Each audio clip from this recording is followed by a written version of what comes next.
যেখান থেকে পারো, যেমন করে পারো, একটু বীজ জোগাড় করে দাও। নইলে আমি কেমন করে সহ্য করব আমার দিদির ব্যভিচার, ভাইয়ের মাতলামি, আর টাকার জন্য দাদার নোংরামি।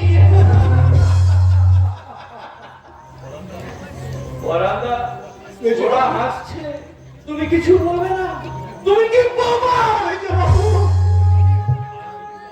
আরে কলিকা 1432 সালের কি নিদারুণ পরিণাম। আপনি দেখুন, আপনারা সবাই দেখুন, আধুনিকতার কি বান্দরামি।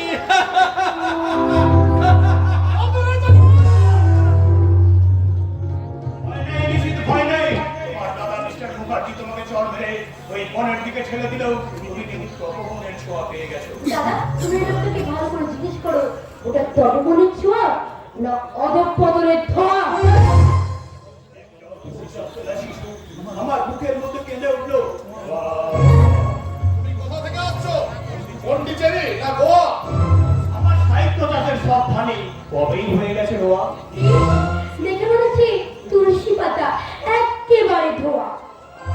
আলমারিতে এখনো তুলে রাখা আছে শাখা চিলু নোয়া। দাদা, তুমি অসংখ্য ভালো করে বলে দাও, আমি কোনদিনও হতে চাই না কারো হাতের কমলা লেবুর কোয়া।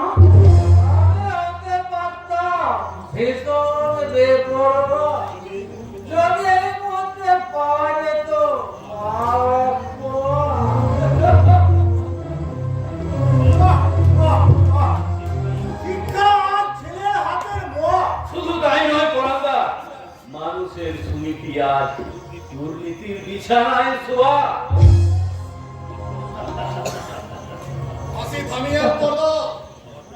তুমি কি আমার বোনকে ফিরিয়ে নিয়ে যেতে এসেছো?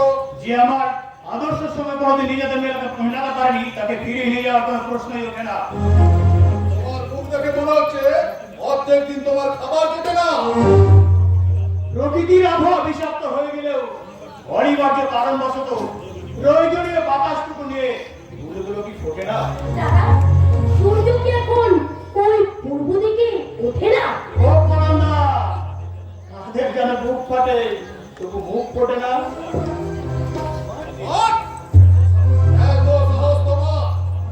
সামান্য একটা গায়া লেখক হয়ে আমার দ্বারা প্রতিষ্ঠিত হয়ে আজ আমারই বাড়িতে দাঁড়িয়ে আমার বোনকে তুমি অপমান করছো। এমনি যাই কি করে বলুন, আমার বোন আর কোনোদিন তোমার সাথে যাবে না। আমি আপনার বোনের মতো একটা পাথর ঢিবিকে নিয়ে যেতে আসিনি, আমি এসেছি আমার রেখে যাওয়া পাণ্ডুলিপিগুলো নিয়ে যেতে। ওর সেই পাণ্ডুলিপিগুলো আমি ছিঁড়ে কুচি কুচি করে নর্দমায় ফেলে দেবো। জীবনের জীবন্ত প্রতি এত সাহস আপনি পেলেন কি করে?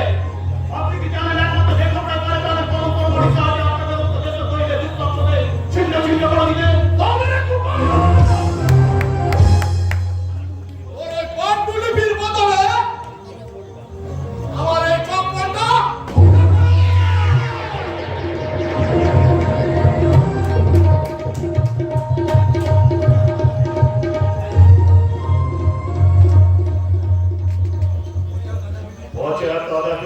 লাভ নেই নিশি।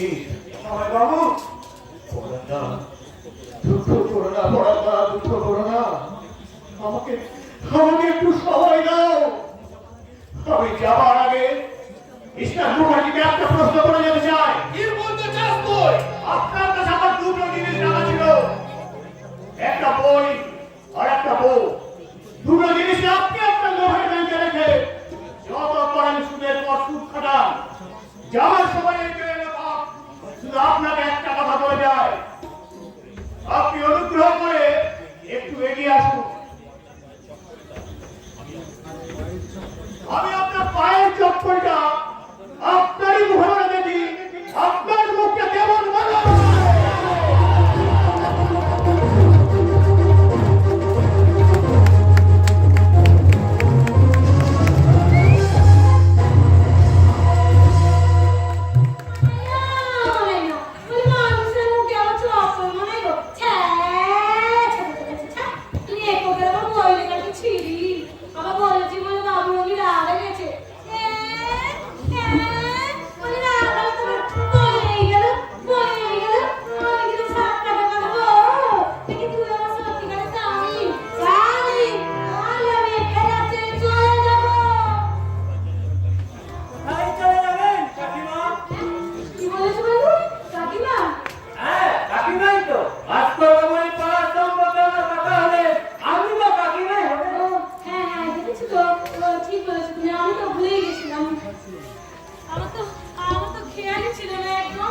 একটু একটু নয় কাকিমা, অনেকটা। হ্যাঁ বৌদি, দাদার মুখে শুনেছি তোমার নাকি ছোটবেলায় টাইফয়েড হয়েছিল। ও শুনেছো? এর তো টাইফয়েড হয়েছিল তো। সে কি ব্যাপার ঠাকুরপো? এই ছোট মানুষের বানানি। এবার জলটা আছে, এবার মানুষ। এবার জলটা আছে, এবার মানুষ। সে এসে সারা চৌনাগুলো উঠে পড়া। কি বললে? এই রে, মাথায় গন্ডগোল। ওই মুখ ফসকে মাঝে মাঝে বাজে কথা বলে দেয়। বলি, ঠাকুরপো, শুভেন্দু, হলো না, হলো না। না না কাকিমা, আপনি নিশ্চিন্তে থাকুন। তবে আপনার বাড়িতে এসে আমি লক্ষ্য করেছি, ওই কি লক্ষ্য করেছো? আমি আপন মনে বকবক করে একটা যারা শাড়ি কাপড়টা মাঝে মধ্যে অনেক খালি তুলে ওই যে অনেক খেতে অভ্যাস তো। তাই কি অভ্যাস হলো? ঠাকুরপো, ওই বড় তো করে বুঝছো? আরে এটা শুভেন্দু ঠাকুরপো। ওই বড় না, অত কথা কথা ভুল ধরে নেই। যাও, দুজনে ঘরে ঢুকে যাও। যাও, যাও। আচ্ছা আচ্ছা আচ্ছা। এই শালা রে, বাবা রে, শালা এখনই খেতে দেবে। এ, বাবা রে, এমনি করে পালাতে শালা। চা, চা, চা, চা, চা। আর পারি না, পারি না, পারি না। খাওয়া খা, এর এখানে খা। কাছে বড় আমাকে দুদিন পর এখানে গিয়ে আমাকে নাচতে হবে, গাইতে হবে। আমি বলে সেটাই করি। এই চল, তোমাকে ভালো করে বলি, মদ খেতে যাবে নাকি এসো মদ খেতে? ও না গো, মদ খেতে যাবে নাকি এসো মদ খেতে? মদ খেতে যাবে নাকি এসো মদ খেতে? বুকের পাতা বৃষ্টি ময়না ছেড়ে বর্বদার, বুকের পাতা বৃষ্টি ময়না ছেড়ে বর্বদার। মদ খেতে যাবে নাকি এসো মদ খেতে? মদ খেতে যাবে নাকি? ওরে সন্ধ্যাবেলায় সত্যি নাচ গান করছো তুমি? এই হলো, পুরীটা মন্দির থেকে এখনই আমি বুঝতে পারিনি তো। কি হলো, হ্যাঁ? আমার কথা উত্তর দিচ্ছ না যে? কি নাচ গান করছিলে তুমি? কেন? ক্লাসে? কি বললে? ক্লাসে তো ক্লাসে। আমি বললাম আমি পুরোনো দিনের মানুষ তো। হ্যাঁ, সেটাই বুঝি। কিন্তু আমি এটাও বুঝতে পারছি না যে কোন বাড়ির বউ একটু সন্ধ্যাবেলায় এই করে নাচবে। দেখো, যা করেছো, আর কোনদিন করবে না। আচ্ছা মা, আচ্ছা। ঘরে দৌড়ে সন্ধে দেখিয়েছো? হ্যাঁ, সন্ধে দিচ্ছি। ভাস করতে থাকে। কোথায় গেছে বাবু? ওই বড় লোকের বোন বলে কি এই পুরুষ শাসনের কদম পর্যন্ত দেখছো করবে না? তোমাকে কতবার বলেছি না, ভাস করতে বাবু বলে ডাকবে না? সেটা কি তোমার কানে যায় না? ভুলে গেছে মা, ভুলে গেছে। আমাকে না ক্ষমা করে দিন। আপনার ছেলে কোথায় গেছে আমাকে বলে যায়নি মা। ভাস্কর একটা খামকে আছে, যখন যা মনে হয় তাই করে। আর আজকে মুখটা কেমন গম্ভীর লাগে। আচ্ছা বৌমা, তুমি ঝগড়া টগড়া করো নি তো? না, আমাদের কোনোদিন ঝগড়া হয় না। হ্যাঁ বৌমা, হ্যাঁ। স্বামীর সঙ্গে যদি ঝগড়া করতে, স্বামীর সঙ্গে ঝগড়া করলে সংসার সুখেই হয় না। মনে চাই দুদিনের সংসার ছেড়ে চলে যাবো, তারপর সংসার। কি বলে বৌমা? চলে যাবে মানে কোথায় যাবে তুমি? না না, মানে বলছি কি মা, আসলে আমাদের তো মাত্র 12 দিন হলো বিয়ে হয়েছে। তারপর তুমি সংসারে বুঝবো বলো? হ্যাঁ, ওরে 12 দিন বিয়ে হয়েছে কি গো? কি কথা বলছো তুমি? চলে গেছে মা, আমি আজ বলতে গিয়ে 3 বলে ফেলেছি। বলছি মা, অনেকদিন হলো আমি বাপের বাড়ি যাইনি। দাঁড়াও দাঁড়াও, আমি তোমার জন্য ওই কালী মন্দিরে গিয়ে তোমার নামে মানসিক করে এলাম। একবার এসো এদিকে, সিঁদুরটা পরিয়ে দিই। একটু ভালো করে সিঁদুরও পরতে জানে না বাচ্চা।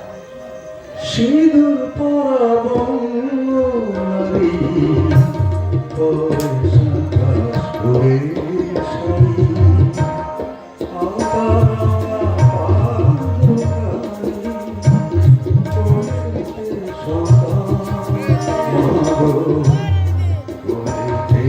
সন্তান,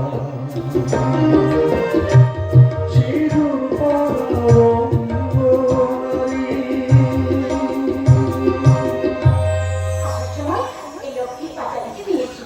বলো তো মা, এটা করে আমাকে শোনাও তো। এইটা আমি খুব ভালো পারি। দাঁড়াও, প্রতিদিন ভালো করে। বলি, এসো মা লক্ষ্মী রানী আমার ঘরেতে, সদা থাকো সুখেতে, তোমারই ঘরেতে, তোমারই ঘরেতে, অঙ্গ জমিনে তুমি কি করো মা তোমারই ঘরে? তোমার মা মারা গেছে, তোমার বউ লিখেছিল। তোমার বউকে কি একটু কিছু শিখায়নি? তুমি কি লক্ষ্মীর পাচারি পাঠাবে? দাও, আমাকে দাও, আমি পড়ে শোনাচ্ছি। তোমারই করিব পূজা, ধূপ ধুনা দিয়ে, আরতি করিব মাগো, নৈবেদ্য সাজাই। এসো মাগো লক্ষ্মী রানী আমার ঘরেতে, সবার সুখে থেকো যেন তোমার ঘরেতে। দুঃখ যেন চিরকাল দূরে থাকে, অন্তরটা তুমি কি করবো? মা, আমার সাথে মায়ের কি গান গাও তো? হ্যাঁ, ধরবে না? ঠিক আছে। শঙ্খ বাজে বাজে ঘরে এনেছি, সুগন্ধি ধূপে আলো দিতেছি। শঙ্খ বাজে বাজে ঘরে এনেছি, সুগন্ধি ধূপে আলো দিতেছি। প্রদীপে নিলাম তোমায় মা তুমি করি, প্রদীপে নিলাম তোমায় মা তুমি করি। আমারি ঘরে থাকো আলো, আমারি ঘরে থাকো আলো।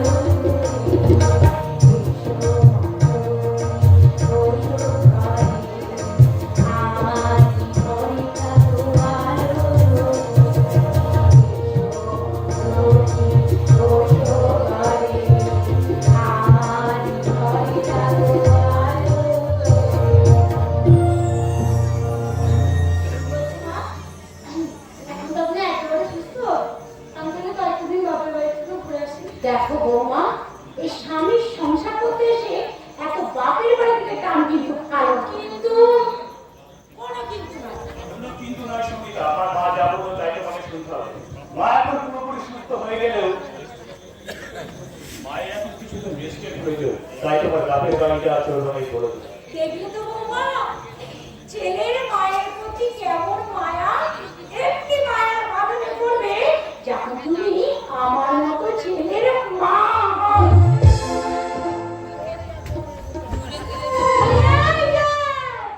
কি বলে গেল বুড়িটা? আমি নাকি ছেলের মা হবো, সংসারের মায়ে জড়িয়ে পড়বো। কালি কালি আমার টাকা মিটিয়ে দেবেন, আমি বড় হয়ে চলে যাবো।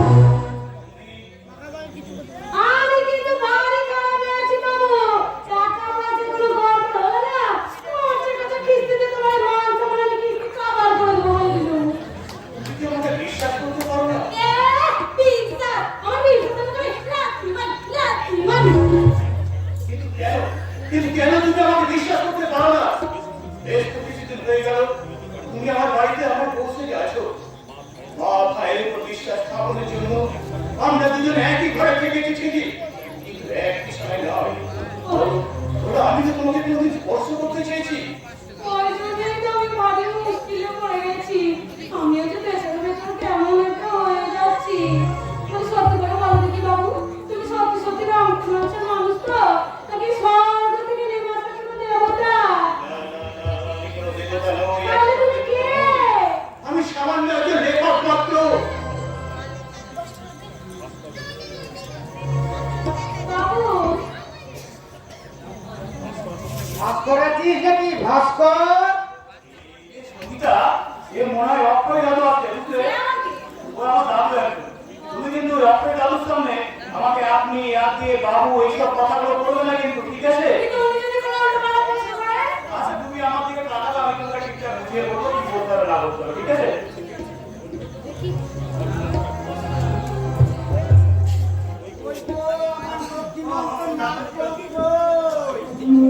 দাদু, আসুন আসুন দাদু আসুন। জানতে যখন পেরেছি ভাস্কর তোরা এই পাড়াতেই থাকে, তখন একবার কেন 1000 বার। দাদু!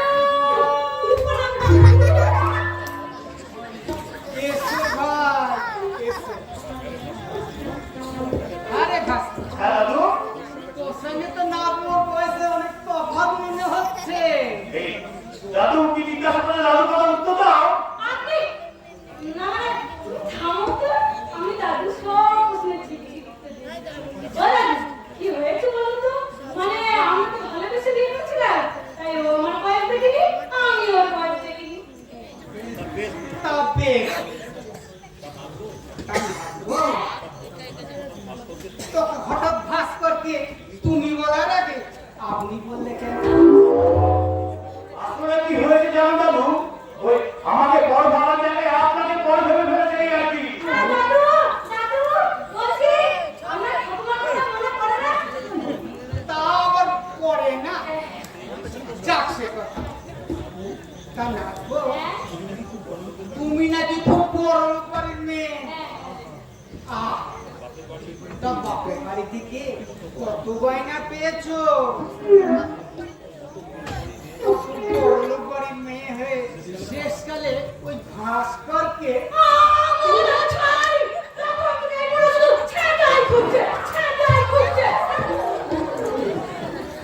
এই ভাস্কর নাগপুর মুখে এমন ভাষা কেন রে?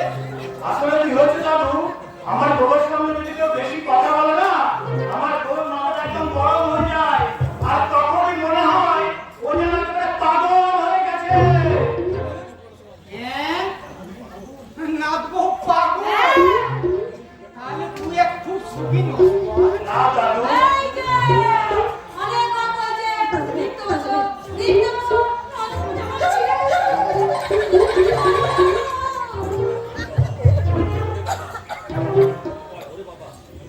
ওরে বাবা, মেয়েটা বড্ড পাগল। ভাস্কর তাহলে একেবারে সুখী নয়। ওই পাগলির পাল্লায় পড়ে ভাস্কর মায়ের চোখের জলে নাকের জলের অবস্থা। ঠাকুর, এবার মনে হচ্ছে তুমি আছো, তোমার চোখ আছে প্রভু।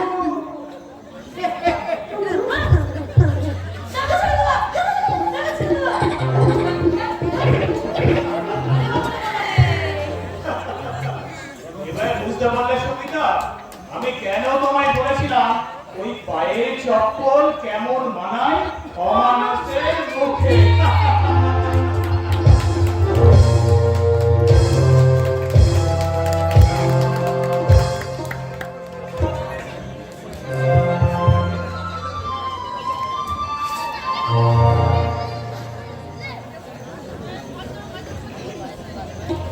বুঝতে পারলে কি এমন খুব বড় কথা?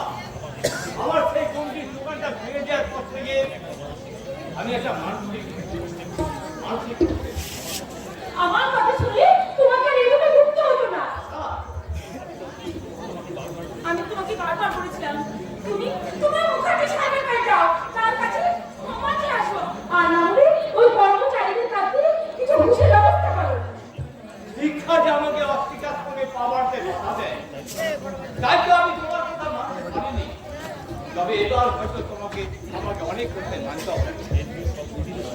পৃথিবীর সব স্বামী স্ত্রী তার স্ত্রীর কথা শুনে শুধু তুমি ছাড়া, তুমি যদি আমার কথা শুনতে তাহলে দেখতে আর তোমার কত উন্নতি হয়েছে। যেমন মনের কথা শুনে উন্নতি করেছে তোমাদের ভাস্করটা।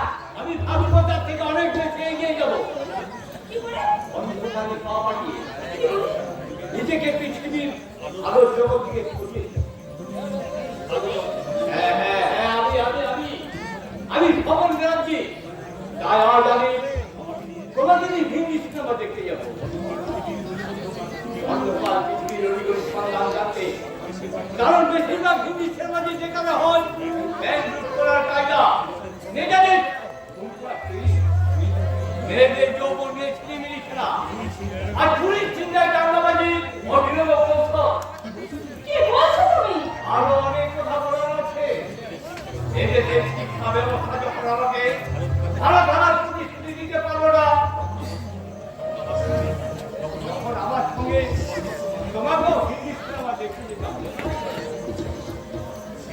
সিনেমা দেখতে না গিয়ে স্বপন তোরা দুজনে যদি একবার ভাস্করের বাড়িতে যেবি। দাদু, তাহলে কি হতো? তোমার চিত্র খোঁজার দুঃস্বপ্ন একদম কানায় কানায় ধরে যেত, তাই না বাবু? বলছি দাদুকে ভুল না বুঝে দাদুর কথা একবার শুনলেই তো পারো। আর তাছাড়া আমাকে সঙ্গে নিয়ে ওই বড় ঠাকুর বাড়িতে একবার গেলেই তো পারো। তাদের সুখের সংসারে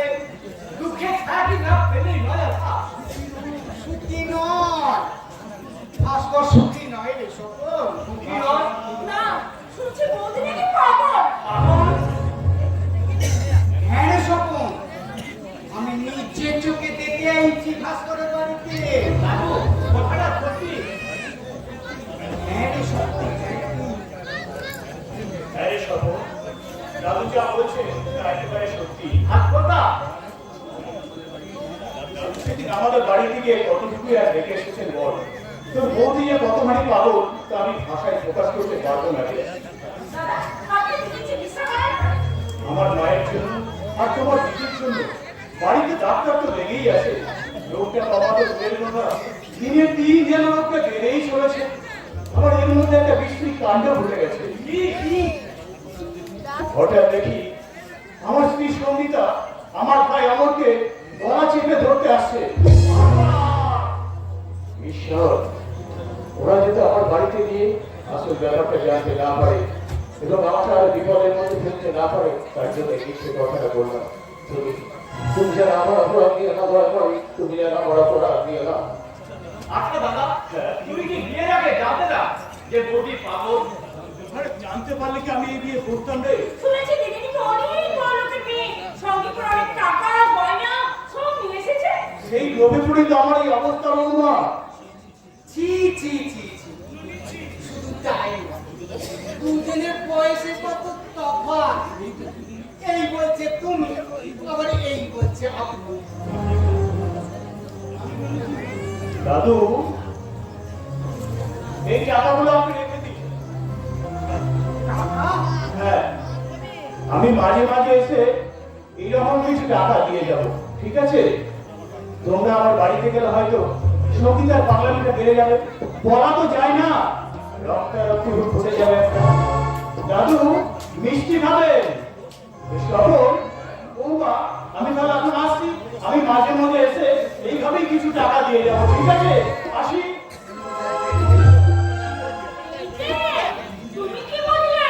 হ্যাঁ, দাদু, তুমি কি বুঝলে বলো? কি বুঝলে? आपको दाल में कुछ काला है। তোমাদের হাতটি মধ্যে আমার হাতে ধরা লেগে গেল। তোমরা যে কত ব্যঞ্জনটা করতে পারো। আচ্ছা দাদু, ওসব করে কোনো লাভ নেই। হাত কথাকে ছোট করে তোমরা বড় হতে চেও না। হাত কথা ভালো, তোমরা যদি বড় হতে চাও তাহলে আমার মতো একসঙ্গে অন্ধকারে ঝাঁপিয়ে পড়ো।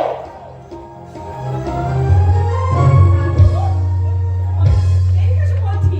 বলছি কি, ব্যাপারটা না, আমি কালকেই ওদের বাড়ি গিয়ে জেনে আসবো। তুমি একবার গেলে আবার টাকা নিয়ে আসবে ভাস্কর। হ্যাঁ, আপনাদের বাড়িতে ভাস্করটা আসেনি? ভাস্করটা এসেছিল, কিন্তু একটু আগেই চলে গেছে।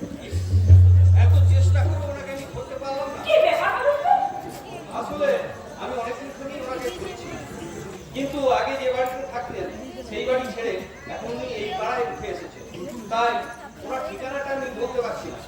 আজ হঠাৎ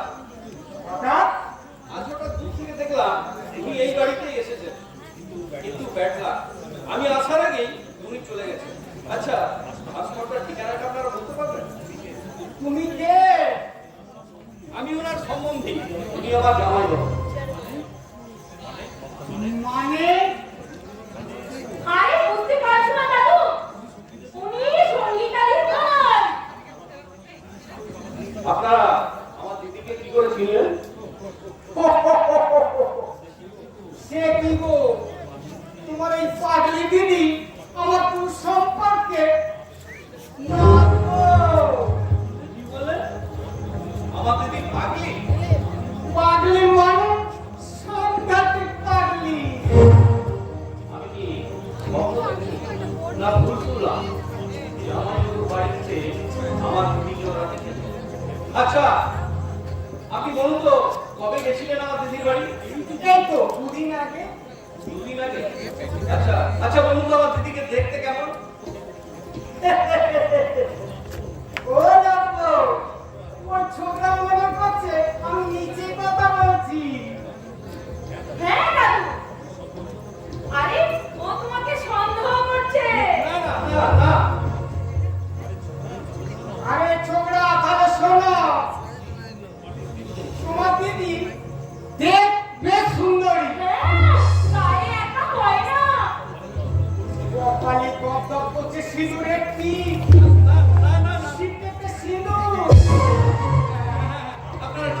থাকেন। আসলে আসলে আমি আমার দিদিকে অনেকদিন দেখিনি তো, তাই আর কি। ঠিক আছে, আমি আসছি। হ্যাঁ, বলছি জামাইবাবু ঠিকানাটা নিয়ে যাবেন না? জামাইবাবু ঠিকানা নেওয়ার আগে আমার দিদির কপাল ভাঙা ঠিকানাটা বাড়িতে পৌঁছে দিই। জামাইবাবুর বাড়িতে যে দিদি পাগল হয়ে গেছে এ কথা দাদা জানে না, বৌদি জানে না, আমার ভাই জানে না, এমনকি আমার দিদিও জানে না।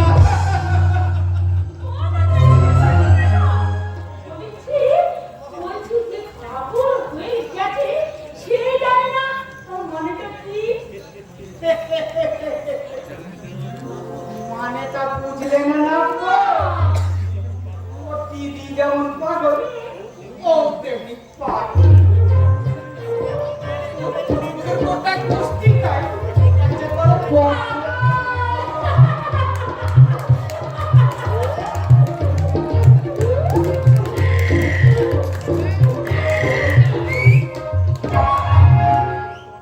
আমি তোমার কথা বিশ্বাস করি না নিশি। কি বলছো পরান্দা? মেজো বাবু, হয় তুমি পাগল হয়ে গেছো, না পাড়ার লোকেও তোমাকে মিথ্যা কথা শোনাচ্ছে। না, মিথ্যা কথা নয়। যে মহিলা জামাইবাবুর বাড়িতে আছে তিনি বউ হয়ে আছেন এবং তার নামও সঙ্গীতা। ভদ্রমহিলার নাম সঙ্গীতা। আশ্চর্য তো। হ্যাঁ, আশ্চর্যই বটে।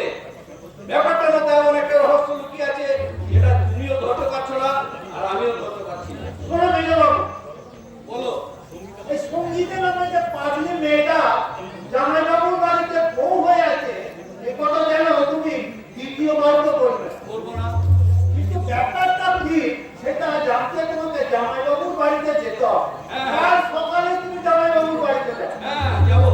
কিন্তু তার আগে আমি তো কয়েকদিন এখানে ছিলাম না, বন্ধুর বাড়িতে ছিলাম, তাই এ বাড়ির সমস্ত খবর আমার জানা হয়নি। আচ্ছা বরদা, তুমি কি বলতে পারো বিচারের লেখক সাগর রায়ের সাথে আমার দিদির সম্পর্কটা কত দূর এগিয়েছে? অনেক দূর, অনেক দূর। তুমি বাধা দিতে পারছো না বরদা? মেজবাবু, এই বন্যা যখন আসে তখন কি সামান্য কাদামাটির বাঁধটি থেকে? বরদা, তাছাড়া আমি তো বাড়ির চাকর, আমার ক্ষমতা কতটুকু বলো? তাহলে শুনে রাখো বরদা, আমি আমার শেষ শক্তিটুকু দিয়ে বাবাকে ব্যভিচারের হাত থেকে ফিরিয়ে আনবো, দিদিকে ফিরিয়ে আনবো সর্বনাশ অন্ধকারের পথ থেকে, আর ভূমিতের হাত থেকে মদের বোতল কেড়ে নিয়ে ওর হাতে তুলে দেবো আমার গোল।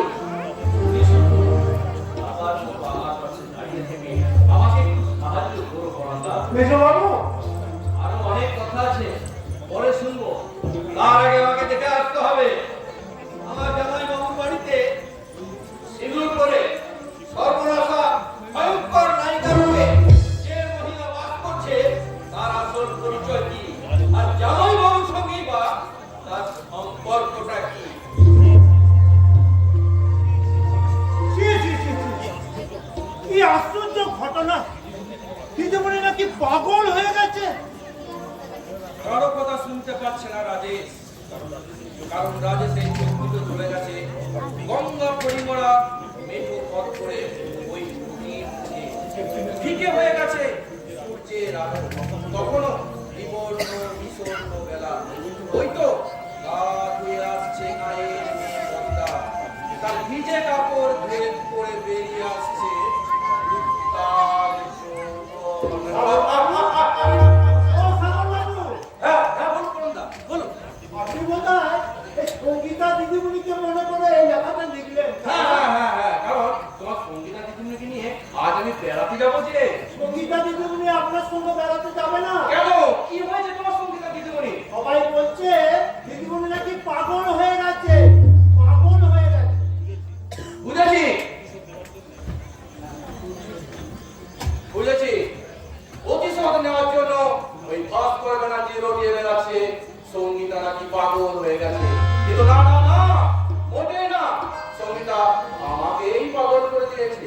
না হলে কি করে দিচ্ছি এসব অশ্লীল গল্পগুলো? কিন্তু ওই রক্ষণশীল লেখক ভাস্কর ব্যানার্জি সে কি পাচ্ছে? তার বউ তাকে ছেড়ে চলে এসেছে। কোন প্রকাশক তার বই ছাপতে চাইছে না। খাবে কি, সংসার চালাবে কি করে? অথচ তার সুন্দরী বউকে নিয়ে আমি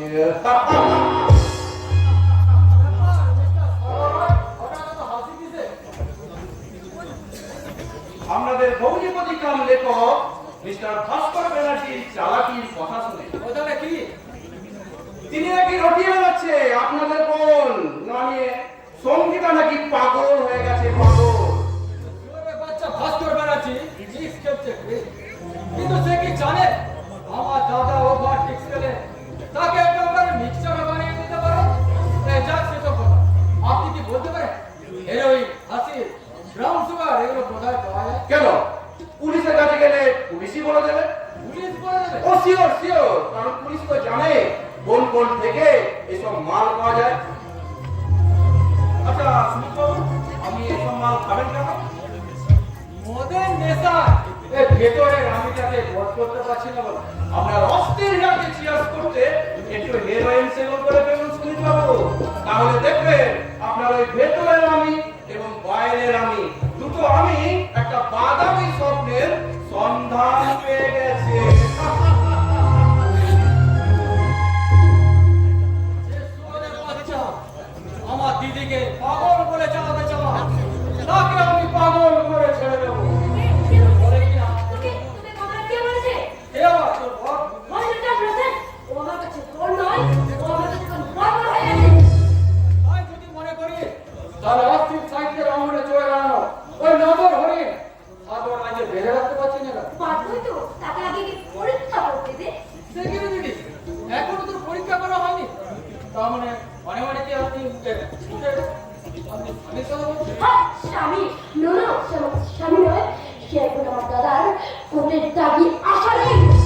আসামিকে কার করে তুলে ফাঁকিতে দিতে তো তোকে দিতে পারি দিদি। দেবো তা সাদা চোখে পারবি না? আমার এই মদের বোতল থেকে চোখে আর মুখে ঢেলে নিলি। শুনে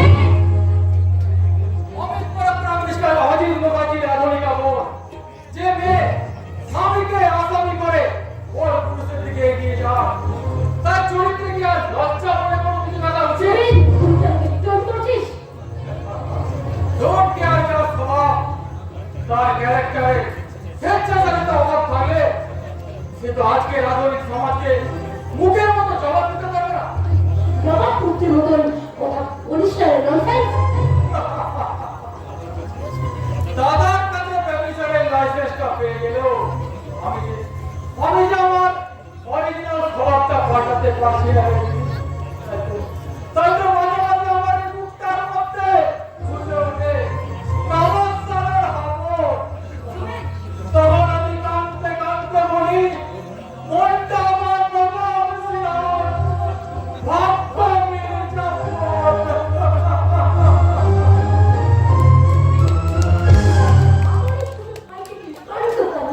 নিচু ফাইটের মতো ওই আদর্শ ভাস্কর ব্যানার্জি জানি চলছে, মানে ও কি করছে? ভাস্কর আমাকে পাগল করে চালাতে চাইছে। তোকে পাগল করে চালাতে চাইছে রে। আচ্ছা তুমি কি শুনুনি? তুমি কি লক্ষ্য করে শুনে যে ভাস্কর ব্যানার্জি ওর বন্ধু মতো সমাজে বলছে আমি নাকি পাগল হয়ে গেছি? এই তো কারণ আমি সমস্ত প্রকাশককে বলে দিয়েছি বিয়ের জন্য তার বই না ছাপে। কিন্তু দাদা ও যে ধাপে ধাপে কোথায় নামছে সেটা একবার চিন্তা করেছো? কাল পর্যন্ত সে আমার চিন্তার মাপের মধ্যে ছিল, আজ থেকে আমি তাকে মাপের বাইরে পাঠিয়ে দেব। সাগর, মিস্টার সাগর রায়, অসহায় হয়ে পড়েছে সুন্দরী মেয়েটা, কোনো পথই সে খুঁজে পাচ্ছে না। কি করে পাবে? তার প্রাক্তন স্বামীকে তাকে পাগল প্রতিপন্ন করতে চাইছে। এসব কি লিখছো তুমি মিস্টার সাগর রায়? সত্যি কথা লিখছি স্যার। যেমন করে হোক আমার এই উপন্যাসের লেখককে লোক সমাজের মধ্যে উলঙ্গ করে দিতে হবে, প্রচার করে দিতে হবে ওই লক্ষ্মণশ্রী লেখক ভাস্কর ব্যানার্জি একজন চোর, চরিত্রহীন, ভাগ্যবান। আইডিয়া, এই আইডিয়া ভাস্কর ব্যানার্জিকে তুমি কত নিচে নামাতে পারবে? আপনি লেখা চালাতে না বললে আমি ভাস্কর ব্যানার্জিকে নামিয়ে দেবো ওই সুনামের সাততলা থেকে বদনামের নর্দমা। আমি সবরকমভাবে সাহায্য করবো সাগর। ও শিওর শিওর, তোকে তো সাহায্য করতেই হবে। নারীর সাহায্য ছাড়া কোনো পুরুষই জীবনে জয়লাভ করতে পারেনি। এক্স্যাক্টলি। আপনি আমাকে সাহায্য আমি 6 মাসের মধ্যে ওই ভাস্কর ব্যানার্জিকে পাগল বানিয়ে ছেড়ে দেবো। আপু, যে শয়তান আমার বোনকে পাগল প্রতিপন্ন করতে চাইছে, তাকে আমি সহজে ছাড়বো না। তাকে আমি পথের ভিখারি করে ছাড়বো। পথের ভিখারি নয় দাদা, তাকে চরিত্রের ভিখারি হতে হবে। বলুন স্যার, বলুন। আমি আপনার পয়েন্টগুলো নোট করে নিচ্ছি। থাকবে না, থাকবে না তার মন, সম্মান, এমনকিও তার বড় করা হাতটা পর্যন্ত। নামবে, নামবে। বলেন সাহেব, তুই তো ভাস্কর ব্যানার্জিকে চিনিস? এই আসমানের নিচে থাকো, আজ দূরত্বে চিনব না, কেমন করে হয়? রাইট, আমার সামনে রাস্তাটার জয়গান গাইবি না। কেন এসব? পরাজয়ের অন্ধকার কি আপনার সামনে আগায় আসছে? দেখবেন, সালাম করছে। চাকর হয়ে মুনিবের মুখের ওপর কথা বলছিস কোন সাহসে? গুলিরা যা করবে মাথা হিট করে তাই শুনবি। আর মাসে মাসে বাইরের টাকাটা মুনে নিবি। লেখক বাবু, আপনি যদি আমার মাহিনার টাকাটা গুনতে গুনতে আমার কামটা আপনি যদি একদিন করলে, তাহলে সমঝাতে এই চাকর পাকরদের কে তো ওকে যদি আমি মুখের ঠিকানা দেখে দিলামে, তোর কোনো ওই থাকবে না। থাকবে না। না না, থামবে না। তোকে শুধু একটা কাজ করতে হবে। তবে বলে ও কামটা কি? যে হাত দিয়ে ভাস্কর ব্যানার্জি বই লিখছে, তোকে সেই ভাস্কর ব্যানার্জির ডান হাতটা কেটে দিতে হবে। যে মুখ দিয়ে সঙ্গীতাকে সে পাগল করেছে, সেই মুখটাকে তার অ্যাসিড বাল্ব মেরে পুড়িয়ে দিতে হবে। পারবি না। হাত কেটে নেওয়া আর অ্যাসিড পান মারা, দুটো কাজ করার কি দরকার? সিরাপ একটা কাজ করলেই তো বিলকুল ঝামেলা। ঠিক আছে। এই ভাস্কর ব্যানার্জিকে একদম চালে মেরে দেওয়া। আমার দ্বারাই হবে না বাবু, সবখানটা আপনাদেরই করতে হবে। ওই কাজটা তোমাকে করতে হবে ম্যাডাম। এলো রিভলভার, যাও রিভলভারটা নাও। নয় রিভলভারের গুলিতে তোমাকে আমি একেবারে শেষ করে দেবো।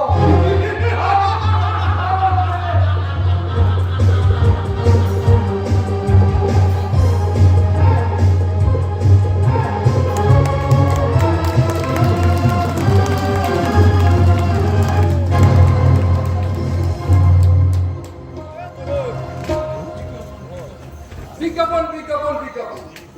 টিভি খুলিস আজ শুধু দেখতে হবে অশ্লীল ছবির বিজ্ঞাপন। কোন সিরিয়াল মন দিয়ে দেখতে পারবি না। মেয়েদের পায়ের নখ থেকে মাথার চুল পর্যন্ত কিভাবে সুন্দর সারা শরীর রাখা যায়, সেই জন্য পারফিউম, সাবান, শ্যাম্পু, ক্রিমের বিজ্ঞাপন। তবুও তো মানুষ দেখতে ছাড়ে না। ওই টিভির আলো তোমার রাস্তার সামনে হাজার হাজার স্কুল পড়ুয়া ভিড় করে অবাক চোখে দৃশ্য দেখছে। সেই জন্যই তো ছেলেরা আজ কানামাছি হাডুডু খেলে না, মেয়েরা পুতুল নিয়ে পর্ব খেলে না, তারা খেলে শুধু হিন্দি গানের অ্যান্টারফেরি। জাতীয় সঙ্গীত মনে থাকে না, মনে থাকে টিভিতে শোনা বিজ্ঞাপনের গান। বাহ, ব্যাপারটা তুই দারুণ ব্যাখ্যা করেছিস তো। এগুলো আমার কথা নয়, আমার দাদা এই কথাগুলো নতুন উপন্যাসে লিখেছে। ও, তাই বলি তুই এতটা স্মৃতি কথা থেকে তোর মুখে এই ধরনের কথা আমি কখনো শুনিনি। এই যে আগামী দিনে মানব বিজ্ঞান ছাড়া তোমরা কি আনন্দ মাঠের ভীষণ ভয়ঙ্কর পদচিহ্ন গ্রামটাকে দেখেছো? না কাকু, কি করে দেখবে? ওসব ওই বাড়িতে আর পড়া হয় না। রামায়ণ মহাভারত তো কবে ইউ প্রকার গর্ভে চলে গেছে। এখন বাবা মা ছেলে ছেলের বউ স্কুল কলেজে পড়া ছাত্র ছাত্রীদের হাতেও দেখতে পাওয়া যায় অশ্লীল পত্রিকা। আমরা হ্যাঁ, তোমরা তোমরা তোমরা জেনে রাখো, দাঁত পড়া, চুল পাকা আস্তে আস্তে দম বন্ধ করে আসা, বাড়ির কর্তা হাতেও দেখতে পাওয়া যায় মহিলা পত্রিকার বিশেষ সংখ্যা। সেই জন্য তো আমার বই আর চলে না। কোন প্রকাশক আমার লেখা বই আর ছাপতে চায় না। তবু আপনি লিখে যান কাকু, লেখা যেন আপনি বন্ধ না করেন। কে? শুভেন্দু, আমি এতক্ষণ বুঝতেই পারিনি যে তোরা এখানে কথা বলছিস। যা যা যা, তোরা ভেতরে গিয়ে কথা বল। আমাকে একটু একা থাকতে দে, একা থাকতে দে। হ্যাঁ দাদা, তুমি দেখো আমি এই বৌদিকে দিয়ে গ্রিনটি পাঠিয়ে দিচ্ছি। আবার গঙ্গা আসবে, আবার যন্ত্রণা বাড়বে। কিন্তু গঙ্গাকে আমি একটু কি করবো? ওর তো কোনো দোষ নেই, সব দোষ আমার। আমি কি করতে চেয়েছিলাম আর কি হয়ে গেল? কি চেয়েছি কি যে পেলাম, কি চেয়েছি কি যে পেলাম। আশার প্রদীপ জ্বালতে গিয়ে নিজে আমি ভুলে কি চেয়েছি কি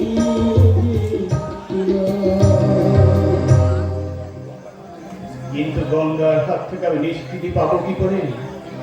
ওর অনেক টাকা বাকি পড়ে গেছে। তাছাড়া গঙ্গাকে নিয়ে আমার লজ্জার শেষ নেই।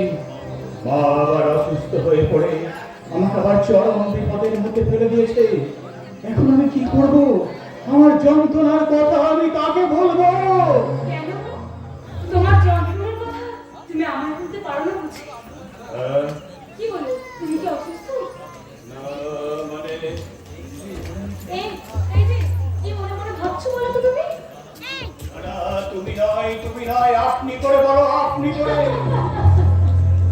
সন্ন্যাসীর পরন থেকে গেরুয়া বস্ত্র খুলে নিয়ে তাকে আবার তুমি পড়াতে চাও শুধুমাত্র কপনি?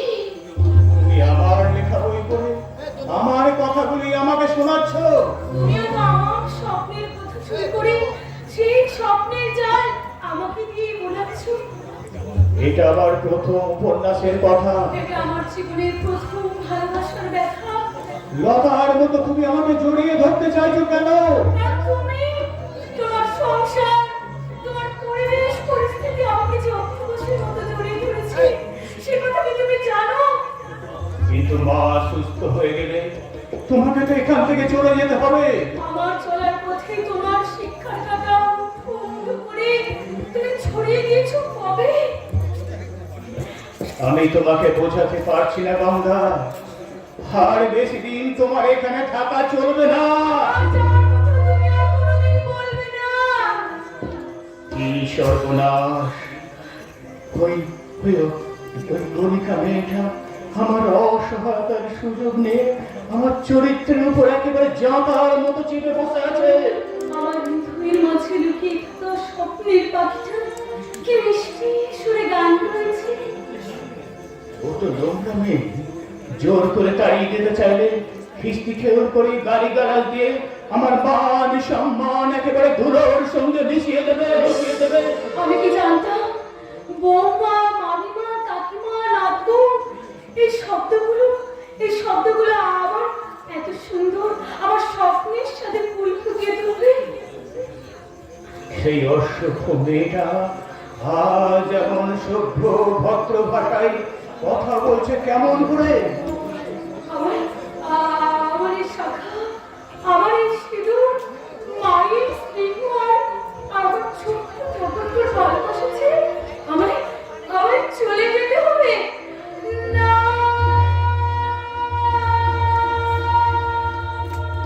La la la la la la la la.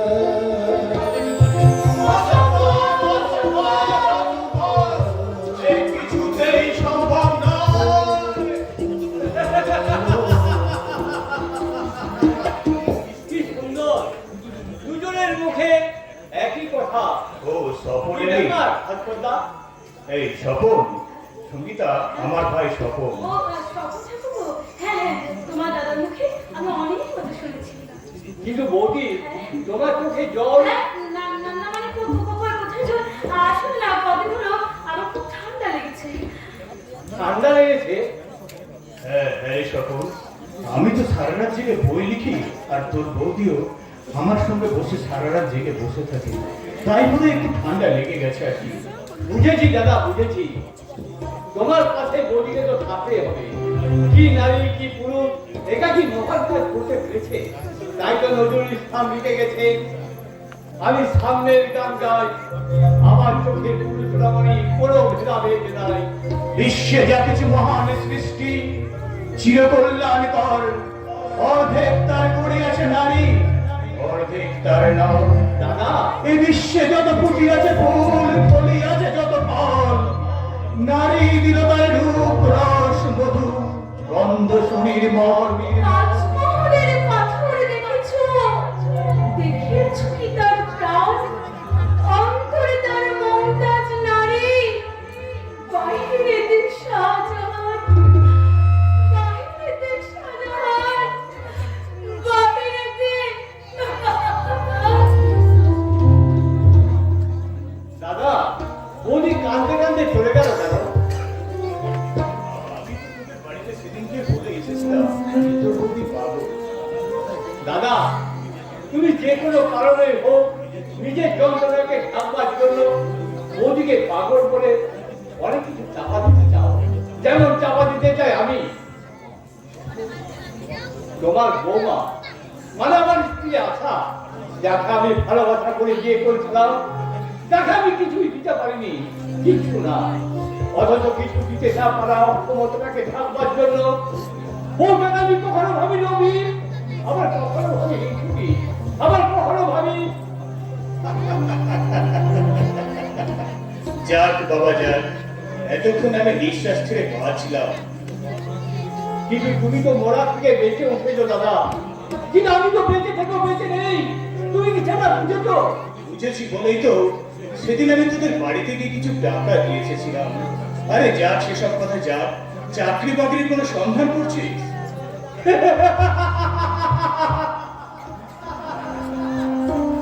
চাকরির সন্ধান এই যুগে অথচ কত ইন্টারভিউ পর ইন্টারভিউ দিয়েছি, দুঃখ ঠিকই বলছো, মানুষ কিভাবে মানুষ হলো?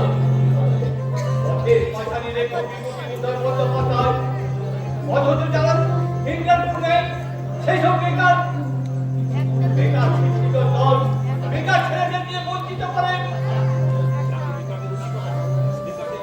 শপথ, আমরা আমরা এই বেকাররা এই সব মানুষেরা আপনাদের বিরুদ্ধে হাত মুঠো করে চিৎকার করে বলবো, ওরে আমরা এবার শুরু হবে তোদের উপর হামলা। লক্ষ লক্ষ বিজ্ঞানের তারা নিজেরা কিভাবে সামলা দিচ্ছে আমরা। শপথ, শপথ, তুই কি শেষ পর্যন্ত পাগল হয়ে যাবে? বাচ্চা বেকারের যন্ত্রণা ভোগ করতে করতে হয়তো আমি পাগল হয়ে যাব। তাই তো আমি তোমার কাছে জিজ্ঞেস করতে এসেছিলাম, আমি কি বেঁচে থেকে সুখ ভোগ করবো নাকি খারাপ হয়ে সুখ ভোগ করবো? অনেক সুখ, অনেক সুখ।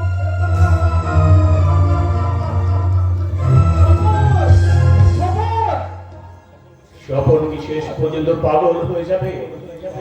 অজিত মুখার্জির গুমটির দোকান থেকে দিয়েছে, সে খবর আমি পেয়েছি, কিন্তু সে যে আমার সম্বন্ধী সে খবরটা ওরা জানতে পারেনি। একেই আমি নিজের যন্ত্রণায় মরছি। বিপদ চারিদিকে, বিপদ, বিপদের মহোৎসব। একরাশ যন্ত্রণার ত্রাহি ত্রাহি কলরব, একটা ভয়ঙ্কর রকমের দুশ্চিন্তা আমি আমার মস্তিষ্ক অনুভব করছি। ওই গণিকা মেয়েটা আমার মায়ের ভালোবাসার মণিকরে স্পর্শ মণি হয়ে বসে আছে। এখন আমি নিরুপায়, মুক্তির কোনো উপায় আমি খুঁজে পাচ্ছি না। আচ্ছা আচ্ছা এই ভূমিকাটাকে যদি আমি ভোরবেলায় গলা ধাক্কা দিয়ে বাড়ি থেকে বের করে দিয়ে মায়ের কাছে গিয়ে বলি মা, তোমার বৌমা সেই বড় লোকের মেয়েটা আমার সঙ্গে ঝগড়া করে বাপের বাড়ি চলে গেছে, না তা কি করে হয়, তা কি করে হয়, সঙ্গীতা সব জিনিস এক হয়ে যাবে, তাহলে এখন কি হবে? হ্যাঁ, আমি তোমার লেখার জন্য খাতা নিয়ে এসেছি। তুমি লিখতে বসলে আমি ধূপ জ্বালিয়ে দিয়ে তোমার জন্য চা করতে যাবো। আমি চা ফা কিছু খাবো না। কাল লেখাটা যেন তুমি কোথায় শেষ করেছিলে বলো তো? তুমি দয়া করে এখান থেকে চলে যাও। হ্যাঁ, মনে পড়েছে, মানুষের দুটো চোখ, দুটো কান আর একটা মাত্র মুখ। এ কথার মানে হলো প্রত্যেকটা মানুষের উচিত দুবার দেখা, দুবার শোনা, তারপর মাত্র একবার কথা বলা, মানে কারেক্ট কথা বলা। তুমি ইংরেজি বলছো? একটু আগে নজরুলের কবিতা বললে, তুমি কি লেখাপড়া শিখেছিলে? টাইম এন্ড টাইট ফর নাম। সময় এবং স্রোত কারোর জন্য দাঁড়ায় না। ঠিক আছে, দাও আমার খাতাটা দাও, না। আমি লিখতে শুরু করছি, দাও।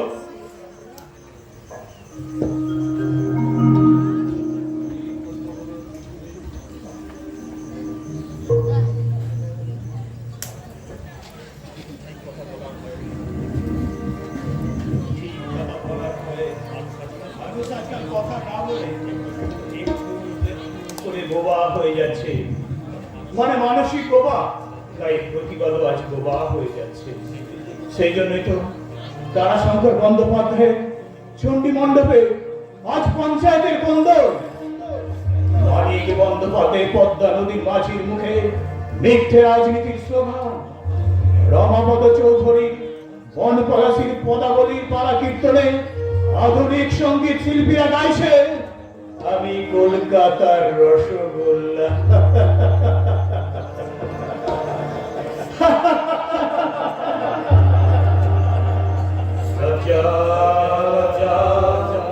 আমার ভারতবর্ষের স্বাধীনতার লজ্জা।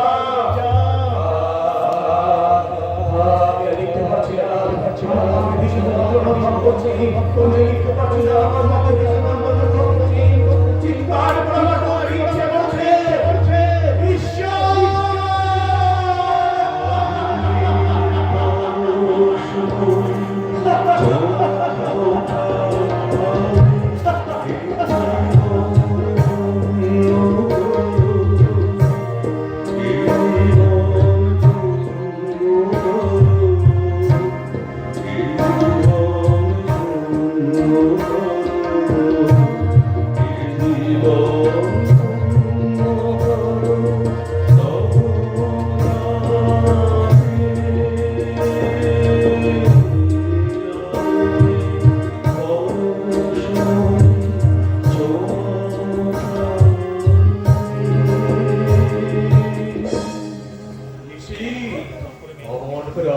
দৃষ্টিতে মেয়েটির দিকে তাকিয়ে তুমি কি দেখছো? আপনার সাহিত্য পূজার অঙ্গনে এক দেবী মূর্তি। তুমি কি জানো ওর নাম সঙ্গীতা? আমি ওর গানের সুরে সুর মিলিয়ে ওর নাম রাখলাম গীতা। তুমি তোর আসল পরিচয় জানতে এসেছো? হ্যাঁ, এসেছিলাম, কিন্তু এখন মনে হচ্ছে আমি ওই পূজারিয়ার কাছ থেকে কিনতে এসেছি এক বিন্দু স্নেহ। তুমি জানতে আসনি ওর সঙ্গে আমার আসল সম্পর্ক কি? হ্যাঁ, আমি জানতে পেরেছি জামাইবাবু, আপনি এখনো অসহায়, বড়ই একাকী। তাহলে বলো দেখি, ঠিক এই মুহূর্তে আমি কতখানি প্রয়োজনীয়? তুমি যে কতখানি প্রয়োজনীয় সে কথা জামাইবাবু জানেন, কিন্তু আমি জানি তুমি আমার পূজারিয়া। ভুল করলে নিশি, মেয়েটির আসল পরিচয় মেয়েটি বারাঙ্গনা। মেয়েটি বারাঙ্গনা নয়, মেয়েটি বরাঙ্গনা।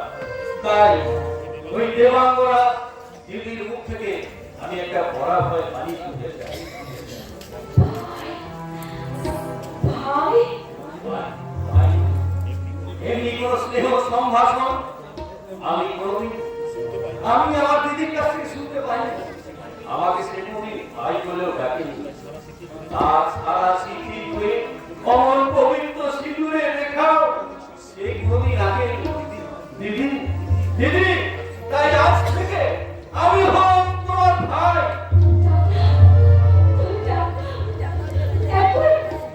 এখন দিদি বলে ডাক। দিদি